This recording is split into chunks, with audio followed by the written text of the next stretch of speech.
Hi everyone. Harrison briefly. I do work for Solana. I drive ecosystem good for Solana through a community called Super Team. Super Team is present in 20 plus countries.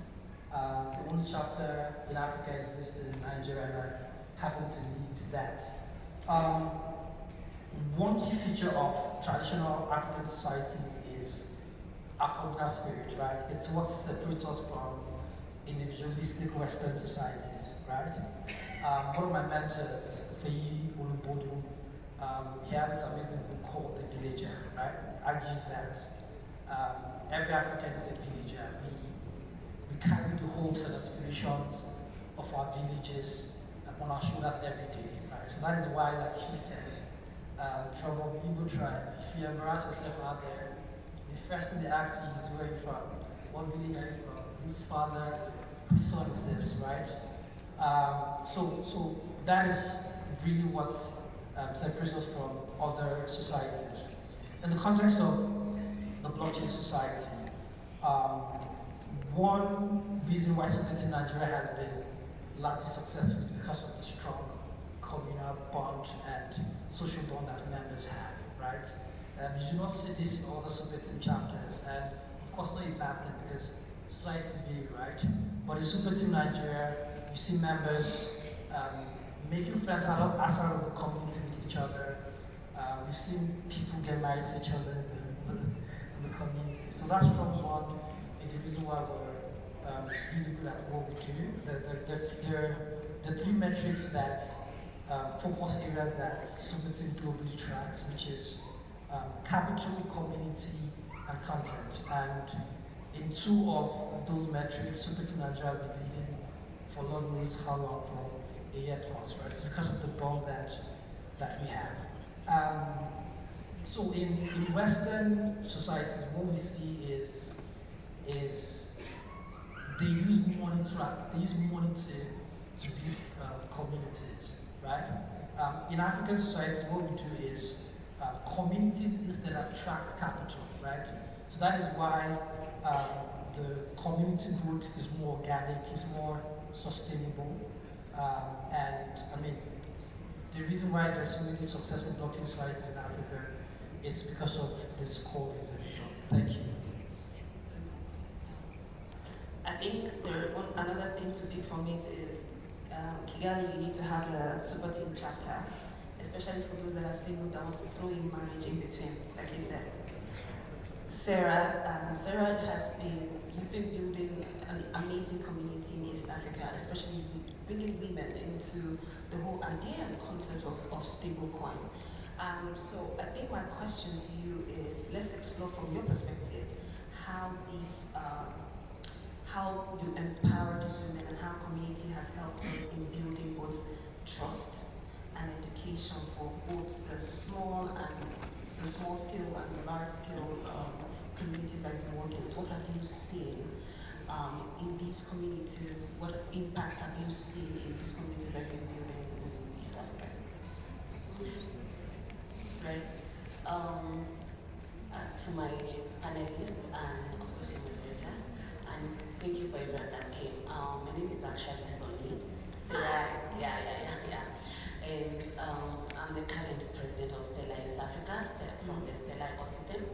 And we've been actually doing quite a lot in East Africa, quite a lot in terms of community. We are one movement that is there at the grassroots, right? We've encountered women in Kenya, we call them Mamangas, the SMEs, we've encountered students, we see people who are just even the Boda riders who are actually I think there's one Boda rider who we actually pay with USDC. So community and grassroots, they're really hungry for innovation, right? And it's for us that are leading to actually take the education to them, because they really are yearning for it. So whenever I go to them and I see what they are doing and how they're feeling about the blockchain innovation, it's something incredible. And sincerely, community is everything in terms of adoption.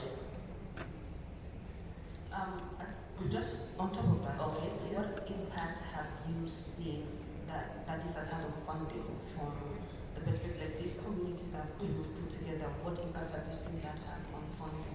Has it brought in more funds to the community because they are one spot? Yeah, yeah, Or yeah. has that further separated funding gap? Okay, so let me just tell you, with or without funding, passion is everything with the community. Yeah. You understand? So we understand that funding is scarce, even from Stella, from all those ecosystems. But when passion is there, we the investors are the one that looks for the community because already the community is there. And we're not looking for community outside, it's just here, here, here. Like look at these amazing people. Look at the numbers. This is a whole community. You understand? They came to learn. So funding might be scarce, but the community is really strong. Yeah. Thank you very much for that. The man of timber and caliber. My next question is to you. You've been around. Binance, Trust Wallet, you've been around, and that's very impressive, impressive CV. So I think how, for you, my question is how crucial is local leadership and collaboration with the existing community structure? So for instance, you see there's a lot of talks, regulatory talks that's happening across the continent. Most of our regulators are now trying to embrace the idea of blockchain. They're not just banning it outrightly anymore. So how crucial is it with this local community engagement with local regulators and whatnot? How crucial is that in establishing blockchain because it has come to stay? It's not going. Hopefully. Yeah, actually that's a very interesting question. So from the global perspective or outside Africa, you see that there's this notion that Africa is just one big village, and that perception itself actually hinders a lot of understanding and innovation in the continent, because Africa itself is, it's made of over 54 countries, at least 54 countries.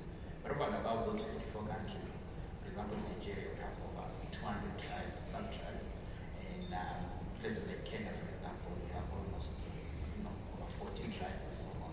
Now, that is more diversity and more different ideologies and culture.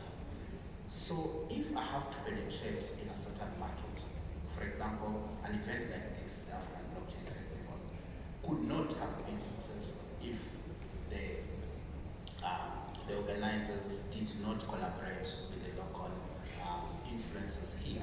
Now, guys like the Association of Blockchain here, headed by Novat, could not, if they didn't participate or if they didn't collaborate with them, then an event like this could have been very difficult. So local leadership across the continent is usually as critical. In the crypto lingo, we call them the KOLs, or the key opinion leaders, or the influencers, and they're so important in the growth of the ecosystem because they understand very well how to deal with their niche market or with their society or with their direct community, how to talk to them. Now, I was having this conversation with one of our managers, and they were like, how come I'm not seeing a lot of conversations on Telegram? I told them, actually, you just need to join one of the WhatsApp groups and you realize it's a lot of conversations. Like, how? You guys discuss in WhatsApp group? Like, are you supposed to sharing your numbers on WhatsApp group? That's Africa. While in their side, which was one of the CIS countries, they're like, no, we don't like